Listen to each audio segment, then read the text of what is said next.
2019 கமலஹாசன் வந்தாரு. வந்த உடனே அவர் டிவில தான் வந்தாரு. டிவிலே வந்து டிவியே உடைச்சாரு. அதே போல விஜய் வர்றாரு, அவருக்கு ஓட்ட போடுங்க. போட்ட பிறகு அவர் என்ன பண்ணுவாரு, அவர் ஷூட்டிங் போயிருவாரு. நேத்து பனையூர் அவர் வீடு, பிறந்த நாளைக்கே வீட்டு விட்டு வெளில வர மாட்டேங்கிறாரு. தேர்தலுக்கு 10 மாசம் தாங்க இருக்குது, அவரை பார்க்க முடியலங்க, வெளில வர மாட்டேங்கிறாருங்க. அவர் ஆட்சியாளர் மாறினா எப்படி வெளில வருவாரு? அது இல்லாம படத்துல நடிச்சிட்டாரு, அவருக்கு தான் ஓட்டு போடுவோம்னா நாடு நாசமா தான் போகும். கோட்பாடு கேட்டா கோட்பாடும் தெரியலங்கிறான், நிலைப்பாடு கேட்டா நிலைப்பாடும் தெரியலங்கிறான். விசித்திரமான கட்சியா இருக்கு. வேண்டாம் விருப்பா பிள்ளையை பத்து காண்டாமிருகம் பேர் வச்ச கதையா தமிழக வெற்றி கழகம் வச்சுட்டான். எந்த கேள்விக்கும் பதில் கிடையாது. ஆனா அந்த கட்சி வரணும், அண்ணா நீங்க தானா வரணும். இந்த ஆட்சியை வந்து சமூக நீதி ஆட்சி, விளிம்பு நிலை மக்களுக்கான ஆட்சி அப்படின்னு சொல்றாங்க. யார் சொல்றா? அந்த கூட்டமே சொல்லுது.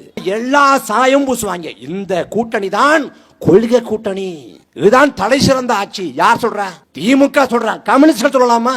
கம்யூனிஸ்டுங்கிற வார்த்தை தமிழ்நாட்டில் கெட்ட வார்த்தையாக மாறி போனதுக்கு சமகாலத்துக்கு தலைவர் மக்கள் தான் காரணம். மக்களின் ரத்தத்தை உறிஞ்சக்கூடிய அட்டை பூச்சாக இருந்த கொடுமை செய்யக்கூடிய திமுகவுக்கு ஒத்து உதவ கம்யூனிஸ்டாடா? கம்யூனிஸ்டா? செந்தில் பாலாஜிக்காக இதே கோயம்புத்தூர்ல சிவப்பு துண்டை போட்டுக்கிட்டு போராடுறானா? நீ கம்யூனிஸ்டா? நீ பெருமை என்ன தெரியுமில்ல? நாங்க தூய்மை பணியாளர்களோட உட்கார்ந்து சாப்பிடுறோம். சாப்பிடுற வேலை யார் வேணாலும் செய்யலாம்டா. தூய்மை பணியாளரோட ஒரு நாள் நின்று சாக்கடையாடுறா. ஒரே ஒரு முறை உதயநிதி அல்லட்டும், செப்டிக் டேங்க அவங்கள போல சுத்தம் பண்ணு செய்வியா? ஒரு நாடகம். இப்ப போன வாரம் என்னன்னா, பழங்குடி மக்களுக்கு இந்த திமுக அரசு செய்து வரக்கூடிய நன்மைகளை அறிஞ்சு ஆப்பிரிக்காவில் இருக்கக்கூடிய பழங்குடி மக்கள் ஸ்டாலின் ஆட்சியை கொண்டாடுறாங்களா? தமிழ்நாட்டில் எவனாவது நம்புவான? எவனாவது? ஒரு வயதான மூதாட்டி இந்த ஆட்சி மீது கோபம் கொண்டு செருப்ப கட்டி வீசுது ஸ்டாலின் சுவராட்டியை நோக்கி.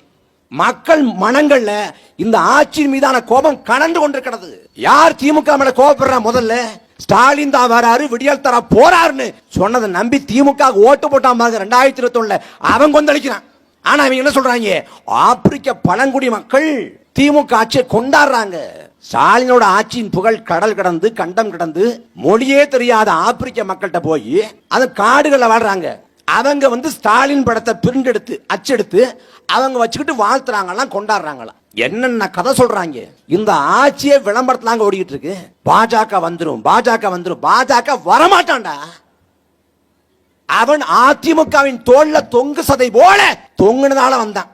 இந்த கோயம்புத்தூர் தெற்குல வானதி சீனிவாசன் தனிச்சுன்னு வெட்டி விட்டுருவாங்களா? மிரட்டி பணிய வச்சு எப்படியாவது கூட்டணிக்கு வந்து நெருக்கடி கொடுத்து கூட்டணி வச்சிருக்கேன். இப்ப முருகன் மாநாடு, முருகனை இப்ப தெரியுது எனக்கு. 2020 ஆண்டுக்கு முன்பாக முருகனை பாரதிய ஜனதா பேசியது உண்டா? 2020 ஆண்டு கந்த சஷ்டி கவசத்தை வந்து இணையத்துல ஒருத்தன் கொச்சையா பேசுறேன். அந்த காணொளி சமூக வலைதளங்கள்ல தீயா பரவுது. அப்படி பரவிய பிறகுதான் முருகன் பேச ஆரம்பிச்சான். பாரதிய ஜனதாவின் குல வழக்கம் என்ன தெரியுமில்ல? பாம்பு திங்கிற ஊருக்கு போனா நடுத்துண்டு தனக்குன்னு உட்காந்துக்குவான். தமிழ்நாட்டில் வந்து முருகனை பேசுனது இல்ல. 2020 முன்னாடி அவன் பிள்ளையார பேசுவான், பிள்ளையார் சதுர்த்தி கொண்டாடுவான்.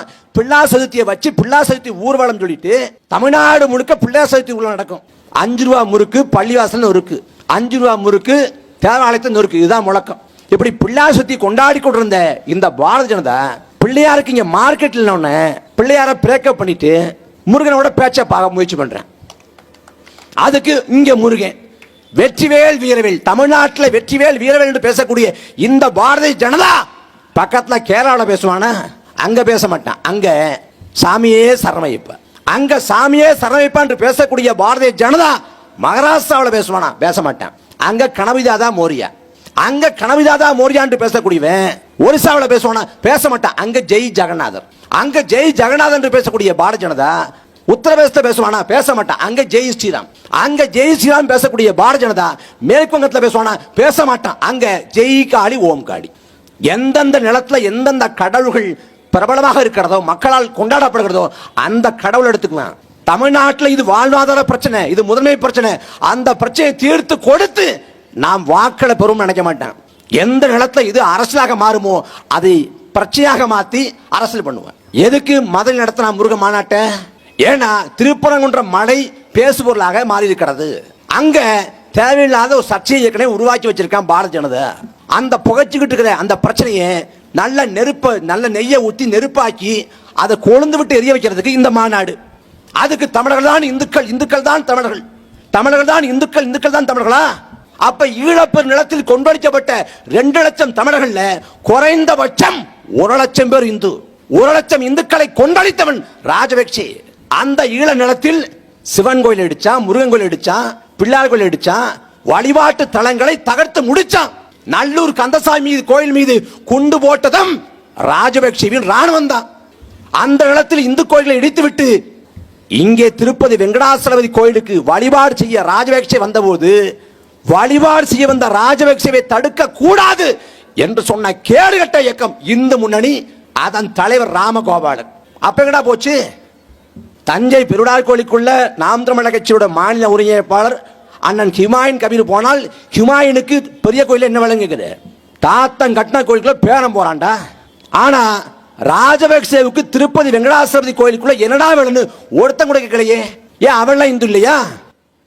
கூலிக்கு வந்து மரவட்ட ஆந்திராவுக்கு போனப்ப செம்மரக்கட்டையை கடத்த வந்த கடத்தல்காரன் என்று பழி சுமத்தி காக்கை குருவியை சுடுவது போல ஒரே நாள்ல 20 பேரை கொண்டு போட்டது சந்திரபாபு நாயுடு. இன்றைக்கு முருகன் மாநாட்டிலே பேசக்கூடிய பவன் கல்யாண் இந்துக்களை ஏன் கொண்டொழித்தீர்கள் என்று சந்திரபாபு நாயுடு நோக்கி கேட்பாரா? பேசுவாரா? ஒரு கர்மாந்திரம் இல்ல. ஒரு மாசத்துக்கு முன்னாடி இவங்க பண்ண அடிச்சாட்டியம் இருக்குல்ல, பாகிஸ்தானோட போர். ஆமாம், போர். பாகிஸ்தானை சும்மா விட மாட்டோம், பாகிஸ்தானை துவம்சம் செய்வோம் எல்லாம் பேசினேன். நான் என்ன நினைக்கிறேன், காஷ்மீரோட இதயம் போன்ற பகுதி பெகல்காம். அந்த பெகல்காம் வந்து ஒரு சுற்றுலா இடம். காஷ்மீர் நிலம் முழுமைக்கும் உளவுத்துறையாலும் ராணுவத்தாலும் காவல்துறையாலும் எப்போதும் கண்காணிப்பு இருக்கக்கூடிய ஒரு நிலம். அந்த ஊர்ல பெகல்காம்ல எப்படி தீவிரவாதி உள்ள வந்தான்? அவன் உள்ள வந்து 36 பேரை கொண்டு போகிற வரைக்கும் உளவுத்துறையும் காவல்துறையும் ராணுவம் என்ன பண்ணிருந்துச்சு? அவன் உள்ள வந்தப்ப நீ தடுத்து அவனை சுட்டியா? அவன் சுட்டு கொண்டு போன பிறகாவது அவனை சுட்டு கொண்டியா? நீ ஒண்ணும் செய்யல. அவன் சாவகாசமா வந்து சுட்டு கொண்டு போயிட்டான். போன பிறகு நாங்க பாகிஸ்தானோட போர் செய்யறோம். போர் செஞ்சல. போர் செஞ்ச போது ஏன் போரை நிறுத்தினாய்? டொனால்ட் ட்ரம்ப் சொல்லிட்டாரு. அவ யாரா வெண்ண டொனால்ட் ட்ரம்ப் சொல்றதுக்கு? யார் டொனால்ட் ட்ரம்ப்? அமெரிக்காவோட அதிபர். சண்டை இந்தியாவுக்கும் பாகிஸ்தானுக்கும்னா டொனால்ட் ட்ரம்ப் சொன்னதுக்கு நீ ஏன் நடத்தின? இல்ல தீவிரவாத முகாம்களை அடிச்சு முடிச்சிட்டோம், பயங்கரவாதிகளை கொன்னுட்டோம், நோக்கம் நிறைவேறிச்சு, போற நிறுத்தம் சொல்லி நியாயம் இருக்குது. டொனால்ட் ட்ரம்ப் சொல்லிட்டா நிறுத்திக்கிறேன்னா இப்ப எங்கடா போச்சு? 56 மார்பு எங்க போச்சு? 56 பறந்த மார்புக்காரர் எங்கே போனார்? என்ன பதில் இருக்கு? நீ பாகிஸ்தான் மீது கோபம் கொள். அந்த தீவிரவாதி அந்த நாட்டை சேர்ந்தவன்னா அவனை அழித்தொழி கைது பண்ணு, வரவேற்கணும். ஆனா இந்த போர் முடிந்து விட்டது என்று அறிவிச்சீங்கல்ல, தாக்குதல் முடிந்து விட்டது அறிவிச்சீங்கல்ல, அந்த 36 பேரை கொன்ன அந்த கொலையாளி பயங்கரவாதி என்னானா? அவனை கைது பண்ணியா இல்ல சுட்டு கொன்னியா? அவன் என்னானா? அந்த கேள்விக்கு என்ன பதில் இருக்கு? ஒரு பதிலும் இல்லை. ஆனா அதை வச்சு 1 மாத கால அரசியல். நாங்கள் ஒருவரையும் சும்மா விட மாட்டோம், அவர்கள் கற்பனையில் எட்டாத தண்டனை கொடுப்போம். யாரு பேசுறா? நரேந்திர மோடி. எங்க பேசினாரு? பீகார் சட்டமன்ற தேர்தல் பரப்புல பகல்காம்ல 36 பேரை கொன்னுட்டான், காஷ்மீருக்கு போக துப்பில்ல, பீகார்ல நின்று தேர்தல் பரப்புல பேசுறாரு. அப்ப என்ன அர்த்தம்? செத்து பிணமாக விழுந்தாலும் சரி அந்த பிணத்தை வச்சு அரசியல் பண்ணுவான். அந்த கேடுகட்ட கட்சி இந்த பாரதிய ஜனதா. 2019 புல்வாமாங்க இடத்துல தாக்குதல், ஒரே ஒருத்த 350 கிலோ வெடிமருந்தோடு வந்து வெடித்து செதறி செத்து போனான். 44 ராணுவம் செத்து போனான். அப்போது என்ன செஞ்சது உளவுத்துறை? அப்போது என்ன செஞ்சது ராணுவம்? அன்னைக்கு 44 ராணுவம் செத்து போன பிறகு அடுத்த நாள் பாஜகவின் வாக்குச்சாவடி முகவர் கூட்டத்தில் ஐயா மோடி பேசுறாங்க, இத நாடு முழுக்க தேசபக்தி அலையா பரப்பி அரசியல் பண்ணுங்க அப்படின்னு பேசுது. இந்த பாரதிய ஜனதாவை எதிர்க்கிறன்னு சொல்லி தான் திமுக அரசியல் பண்ணுது. இந்த பெகல்காமில தாக்குதல், பயங்கரவாதி தாக்கல் நிகழ்த்திட்டான், பாகிஸ்தான் மீது தாக்குதல் அப்படிங்கிற கருத்துருவாக்கம் வந்தப்ப முதலாக இந்தியாவோட கொடியை ஏந்திக்கிட்டு பேரணி போன பேர்வழி யார் தெரியுமா? தமிழ்நாட்டின் முதலமைச்சர் ஸ்டாலின். இந்த பெகல்காம் தாக்குதலின் போது, அதுக்கு பிறகு நடந்த பாகிஸ்தான் மீதான தாக்குதலின் போது பல கேள்வி எழுது, எந்த கேள்விக்கும் பதில் இல்லை. ஆனா மோடி மிகச்சிறப்பா செயல்பட்டாருங்க. மோடியோட வீர பராக்கிரமத்தை வந்து சொல்ல வார்த்தைகள் இல்லை அப்படின்னு உலக அரங்கில போய் பாராட்டுரை வாசல் யார் தெரியுமா? திமுகவின் நாடாளுமன்ற குழு தலைவர் கனிமொழி. நரேந்திர மோடியை அம்பலப்படுத்த வேண்டிய வேளையில் பன்னாட்டு அரங்கில போய் மோடியின் புகழ் பாடுகிறார் அம்மையார் கனிமொழி. அப்புறம் எங்கடா பாஜக எதுக்குறீங்க? நீங்க எங்க பாஜக எழுத்தீங்க? உதயநிதி ஸ்டாலினை நோக்கி அமலாக்கத்துறை நெருங்குன்னு தெரிஞ்ச உடனே 4 ஆண்டுகாலமாக நிதி ஆயோக் கூட்டத்தில் கலந்து கொள்ளாத ஐயா ஸ்டாலின் உடனடியா விமானத்தில் டிக்கெட் போட்டு கிளம்பிட்டாரு. அங்க போய் மோடியை வச்சுக்கிட்டு ஐயா ஸ்டாலின் பேசுறாங்க. மோடியோட தொலைநோக்கு பார்வையை பாராட்டத்தக்கது. நாட்டை வளர்ந்த நாடாக மோடி மாற்றிக் கொண்டிருக்கிறார் சொன்னது யார்? ஸ்டாலின். மோடி தொலைநோக்கு பார்வை பாராட்டத்தக்கதுன்னா நாட்டை வளர்ந்த நாடா மாத்தி இருக்காரு. எங்க மாத்தினாரு? பண மதிப்பிழப்புன்னு 2016 கொண்டு வந்து நாட்டின் பொருளாதாரத்தை அதல பாதலத்தில் அளித்தது. அதுக்கு பிறகு ஜிஎஸ்டி கொண்டு வந்தான். நாட்டில் உள்ள சிறு குடி தொழில் முடிஞ்சு போச்சு. நாட்டின் பொருளாதாரம் சுதந்திர இந்தியாவில் இல்லாத அளவுக்கு அடி வாங்கிருச்சு. பணவீக்கம், வேலையில்லா திண்டாட்டம், வறுமை, ஏழ்மை. ஒரு நிறுவனம் வர்ணிக்கிறாங்க இந்தியாவோட ஏழ்மையை சொல்றதுக்கு. ஒருத்தன் சாலையில போனான்னா 5 ரூபா பிஸ்கட் பாக்கெட்டை வாங்கணும்னா நின்று யோசிக்கிறானா, வாங்கலாமா இல்ல இந்த காசை கொண்டு போயிடலாமா அப்படின்னு. ஏன்னா 5 ரூபா பிஸ்கட் பாக்கெட்டை வாங்க மக்கள் யோசிக்கிறாங்க. ஏன்னா காசு இல்ல. அத்தியாவசியம் உள்ளாட. அந்த உள்ளாடுகளை வாங்கணும்னா இப்ப வாங்கலாமா இல்ல அடுத்த மாசம் காசு வர்றப்ப வாங்கிக்கலாமா இல்ல அடுத்த மாசமே வாங்கிக்கலாம்னு அந்த முயற்சியை தள்ளி போடுறானா. ஏன்னா அவ்வளவு வறுமை, ஏழ்மை, வேலையில்லா திண்டாட்டம். நாங்க ஆட்சிக்கு வந்தா 2 கோடி பேருக்கு வேலை வாய்ப்பை பெற்று தருவோம்னாரு நரேந்திர மோடி. ஆனா ஆட்சிக்கு வந்து 11 ஆண்டாயிடுச்சு. எத்தனை பேருக்கு வேலை வாய்ப்பை பெற்றுக் கொடுத்தார்? எதுவும் இல்ல. கேட்டா என்ன சொல்றது? சுதந்திர நாள் வருதா, நீங்க இந்தியாவோட தேசிய கொடி ஏத்துங்க. குடியரசு நாள் வருதா, இந்தியாவோட தேசிய கொடி ஏத்துங்க. சரிங்க, நாங்க இந்தியாவோட கொடியை ஏத்துறோம். நீங்க என்ன ஏத்த போறீங்க? நான் பெட்ரோல் விலையை ஏத்துறேன், டீசல் விலையை ஏத்துறேன், முடிஞ்சா கேஸ் விலையை ஏத்தி விட்டுறேன். நீங்க தேசிய கொடி ஏத்துங்க. இந்துக்களே வீதிக்கு வாருங்கள். யார் சொல்றேன்? பாரதிய ஜனதா. எப்ப நரேந்திர மோடி ஆட்சிக்கு வந்தாரோ அன்னைக்கே எல்லா இந்துக்களும், முஸ்லீம்களும், கிறிஸ்தவர்களும் எல்லாரையும் வீதிக்கு வந்துட்டான். புதுசா வீதிக்கு வாங்க. வானதி சீனிவாசனுக்கு எதுக்காக ஓட்டு போட்டீங்க? இந்த 4.5 ஆண்டு காலத்துல வானதி சீனிவாசன் இந்த தொகுதி மக்களுக்காக செஞ்ச அரும்பெரும் காரியம் என்ன? என்ன காரியம்? எதுக்கு பாஜக ஓட்டு போட்டீங்க? பாரதிய ஜனதா இந்திய நிலத்துக்கு எதுக்குங்க 11 ஆண்டு காலம் கொடுத்துருக்கோங்க இந்தியாவை. 11 ஆண்டு காலம். இந்த 11 ஆண்டு காலத்துல நாட்டை வளர்ச்சி பாதை நோக்கி கொண்டு போனாரா? இல்லை. நாட்டை பேராபத்துக்குள் தள்ளிட்டாங்க. நாடு முழுக்க மத பூசல், மத சண்டை, தேவையில்லாத கலவரம், பிரச்சனை. ராம ராஜ்யம், ராமர் கோயில் கட்டுறோம் அப்படின்னு கட்டி முடிச்சிட்டேன். நடந்து முடிஞ்ச 2024 பாராளுமன்ற தேர்தல் பரப்புரையில ஐயா மோடி பேசுற ராமர் ராமர்னு பேசினார். கடைசியா ராமர் கோயிலை திறந்து வச்சுட்டு ராமர் கோயில் இருக்கக்கூடிய அயோத்தியை உள்ளடக்கிய பைசாபாத் பாராளுமன்ற தொகுதியில பாஜக மண்ணை கவி விட்டது. ராமர் அரசியல் அயோத்தியில ஈடுபடல. அதுக்கு பிறகு ஒரிசாவில் தேர்தல் நடக்குது. மக்கள் கூட்டமா கூடுறான் பொதுக்கூட்டத்துல. அந்த கூட்டத்தை நிக்கக்கூடிய மக்கள் சொல்றான் ஜெய் ஸ்ரீராம்ங்கிறான். ஆனா மோடி என்ன சொல்றாரு? ஜெய் ஜெகநாத்ங்கிற. ஏன்னா ராமரையும் பிரேக்கப் பண்ணிட்டாங்க. வடநாட்டு ராமரே பாஜக கைவிட்ட பிறகு தமிழ்நாட்டு முருகன் எப்படா காப்பாத்துவான்? அவன் எங்காள்றா? உன்னை ஆண்டியா அவன் எப்படி ஆண்டியா நிக்கிறானோ அது போல உன்னை போண்டியதான் ஆக்குவேன். முருகனை கையில் எடுத்து தமிழ்நாட்டில் ஆட்சியை பிடிச்சு வாங்கலாம். என்னென்ன கதை! இந்த இல்லாத பாரதிய ஜனதாவை சொல்லிங்க. திமுக எல்லா அயோக்கியத்தனமும் பண்றீங்க. எல்லா அயோக்கியத்தனமும் வரலாற்றில் இல்லாத அளவுக்கு தமிழ்நாடு முழுக்க போதைப் பொருட்களின் புழக்கம். இன்னைக்கு செய்தியை படிக்கிறோம். ஒரு பிரபல நடிகர் வந்து போதைப் பொருளை பயன்படுத்தினா கைது செய்யப்பட்டிருக்காரு. அதே போல தமிழ்நாடு முழுக்க கஞ்சா, அபின், மெத்தபடைன் அப்படின்னு எல்லா பொருட்களையும் புழக்கமும் இருக்கு. கடைக்கோடி வரைக்கும் போயிடுச்சு. இதுல ஐயா ஸ்டாலின் போதையின் பாதியில போகாதீங்க. என்ன காட்டுக்குள்ள போயிடுறதா? 4 பக்கம், இந்த பக்கம் டாஸ்மாக், அந்த பக்கம் டாஸ்மாக் வச்சுட்டு போதையின் பாதையில போகாத எங்கிட்டு போறது? எங்கிட்டு போறது? தமிழ்நாட்டின் முதலமைச்சர் ஐயா ஸ்டாலின் நாட்டு மக்களை கழுவி ஊத்துறான், காரி துப்புறான். அவர் சொல்றாரு எந்த கொம்பனும் குறை சொல்ல முடியாத ஆட்சி. அப்ப என்ன தெரியுது? அவர் வெளியே வர்றதில்லை, வெளி உலகமே தெரியறதில்லை, கற்பனை உலகத்தில் வாழ்றாரு. அப்படிப்பட்ட ஒரு முதலமைச்சர். அதுவும் ஐயாவுக்கு இருக்கக்கூடிய அறிவு கூர்மை இருக்கு பாருங்க. யாரு வீட்டுக்கோ போறாரு ஐயா ஸ்டாலின். ஒரு பையன் பக்கத்தில் உட்கார்ந்துருக்காரு. ஒரு பெண்மணி வர்றாங்க. வந்த உடனே யாரு உங்க சிஸ்டரா அப்படின்னு கேட்கிறாரு.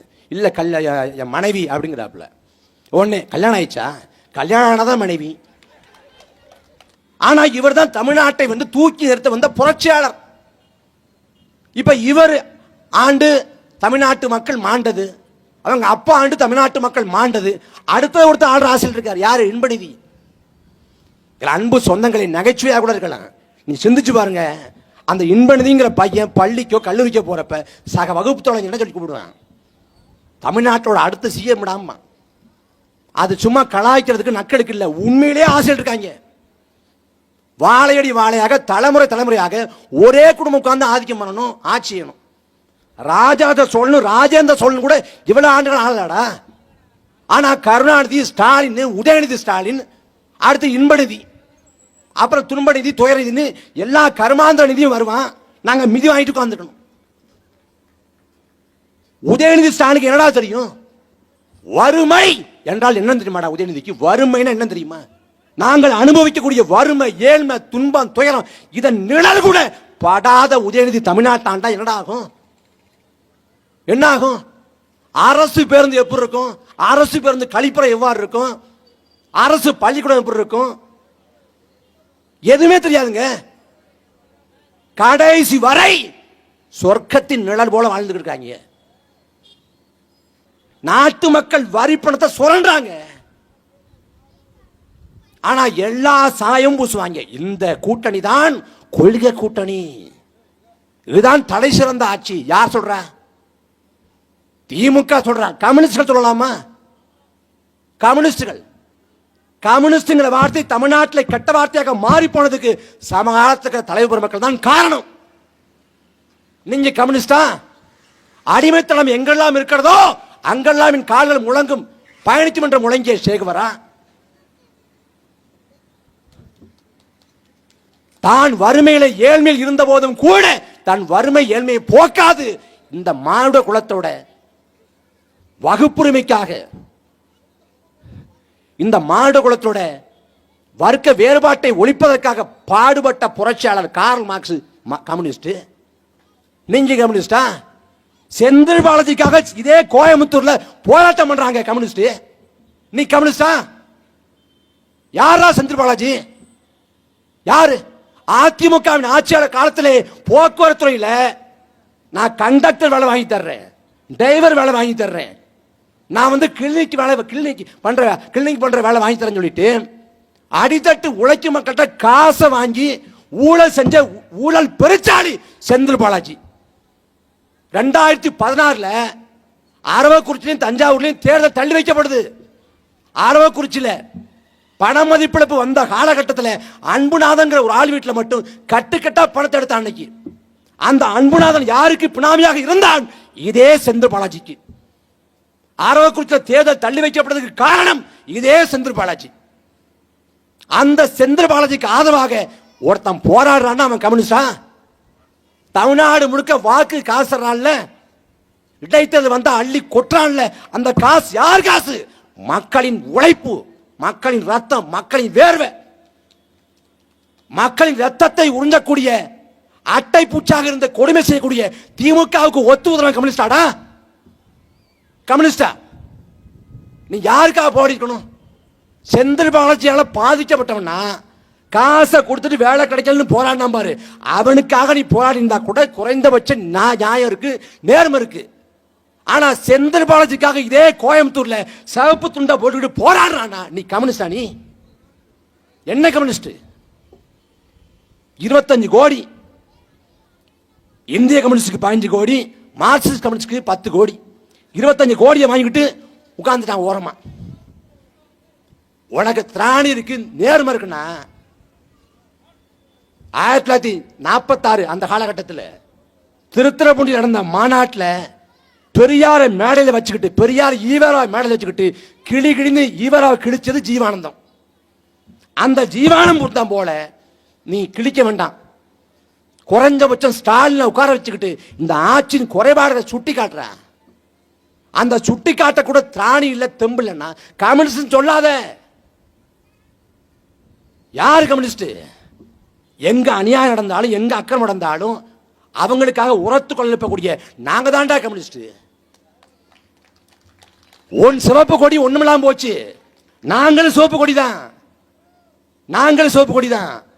ஈழ நிலத்திலே கொத்து கொத்தா குண்டடிக்கப்பட்ட என் இனத்தின் பிணங்களுக்கிடையே அந்த ரத்தத்தை எங்கள் கொடியிலேந்து நாங்க பிறந்தோம். ஒரு காலத்தில் ஒரு ஊர்ல ஒரு அநியாயத்தை அக்கிரமத்தை ஒருத்தன் தட்டி கேட்கிறான்னா என்ன கேட்பாங்க? நீ யாரு கம்யூனிஸ்டான்னு கேட்பான். இன்னைக்கு யாரும் கேட்கறது இல்லை.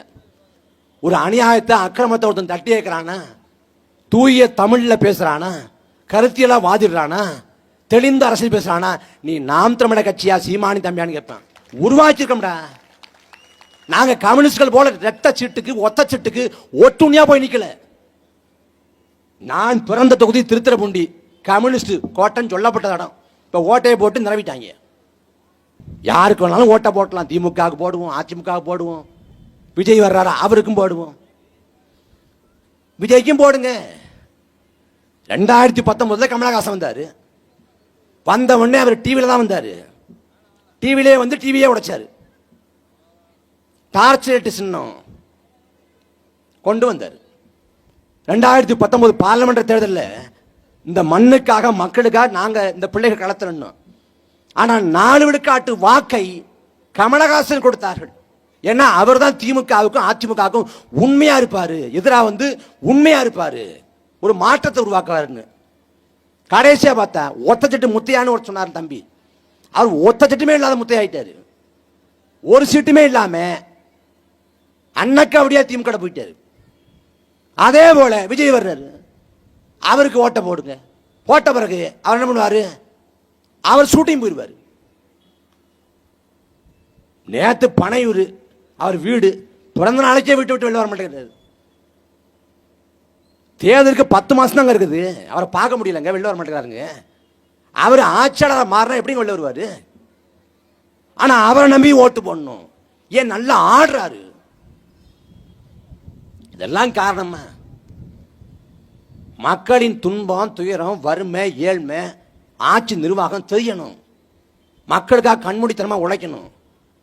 அது இல்லாம படத்தை நடிச்சிட்டாரு. அவருக்கு தான் ஓட்டு போடுவோம்னா நாடு நாசமா தான் போகும். கோட்பாடு கேட்டா கோட்பாடும் தெரியலங்கிறான், நிலைப்பாடு கேட்டா நிலைப்பாடும் தெரியலங்கிறான். விசித்திரமான கட்சியா இருக்கு. வேண்டா விருப்பா பிள்ளையை பத்து காண்டாமிருகம் பேர் வச்ச கதையா தமிழக வெற்றி கழகம் வச்சுட்டான். எந்த கேள்விக்கும் பதில் கிடையாது.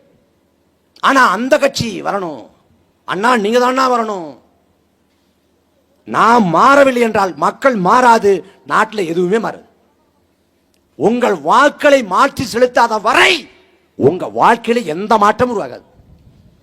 நீங்க மருதமலை முருகன் கோயிலுக்கு போனாலும் சரி, திருப்பரங்குன்றம் முருகன் கோயிலுக்கு போனாலும் சரி, சிக்கல் சிங்காரவேலர் கோயிலுக்கு போய் நெய் விளக்கு போட்டாலும் சரி, வாக்கை மாற்றி போடாத வரை உங்க வாழ்க்கையில எந்த மாற்றம் வரும். ஏன்னா முப்பாட்ட முருகனுக்கு எந்த மொழியில வந்து வழிபாடு செய்யுங்கிறதே அவன் தான் முடிவு பண்றான். தமிழ்நாடு என்று சொல்றோம், தமிழ்நாடு. இதே திமுக 1967 ஆட்சிக்கு வரதுக்கு முன்னாடி எங்கும் தமிழ் எதிலும் தமிழ்ங்கிற முழக்கத்தை வச்சான். எங்கும் தமிழ் எதிலும் தமிழ், நாங்க வந்தா தமிழ் படுத்துவோம்னா.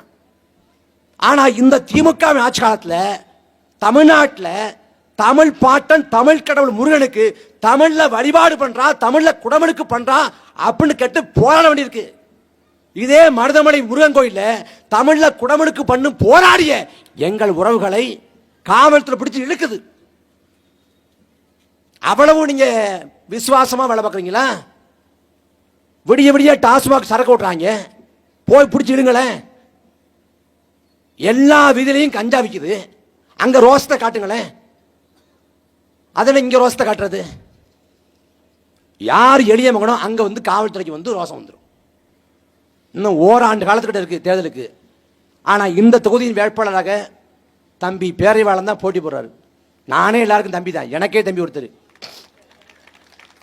அவன் ஒல்லியா இருப்பான். நான் கூட சொல்லுவேன், எப்படியாவது 1 வருஷத்துக்குள்ளே உடம்பை தேத்திடுறா, அப்படி போனா அவனை என்னடா அனுப்பாங்க அப்படின்னு. அவன் வந்து வயசுல வந்து சின்ன ஆளா இருக்கலாம், ஆனா அறிவுலையும் ஆற்றலையும் நேர்மையிலையும் உண்மையிலையும் இந்த இனத்துக்கு ஒண்ணுன்னா அவன் களத்தில் போய் நிற்பான். அவன் வயசு பிள்ளைகள் வந்து அவங்க முத காட்சி பார்க்கணும் அப்படின்னு நிற்பாங்க படத்துக்கு. அவங்க சுத்திக்கிட்டு இருப்பாங்க பொழுதுபோக்குன்னு. அவன் இனத்துக்காக நின்று இருக்கான். அவன் வயசு 25 வயசு 26 வயசு இருக்கும், அவ்வளவுதான். ஆனா இந்த 26 வயசுல இந்த இனத்துக்காக 2 முறை சிறைக்கு போயிருக்கான். காவல்துறையில கைது செய்யப்பட்டிருக்கான். அவன் நினைச்சா எல்லா பிள்ளைகளையும் போல அவன் வாழ்வு செழிக்கணும், சிறக்கணும், குடும்பம் நல்லா இருக்கணும் நினைச்சு போயிருக்கலாம். ஆனா இந்த இனம் நல்லா இருக்கணும்னு நினைக்கிறேன்.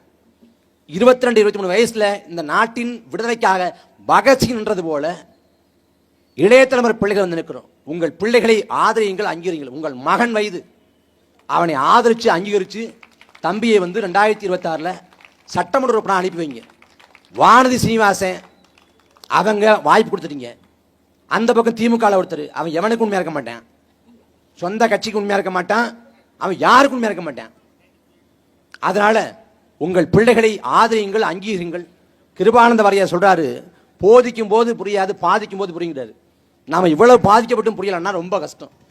இந்த திராவிட கட்சிகளை புறந்தள்ளி மக்கள் நடந்தே பேசக்கூடிய நாம் தமிழர் கட்சி ஆதரியுங்கள்.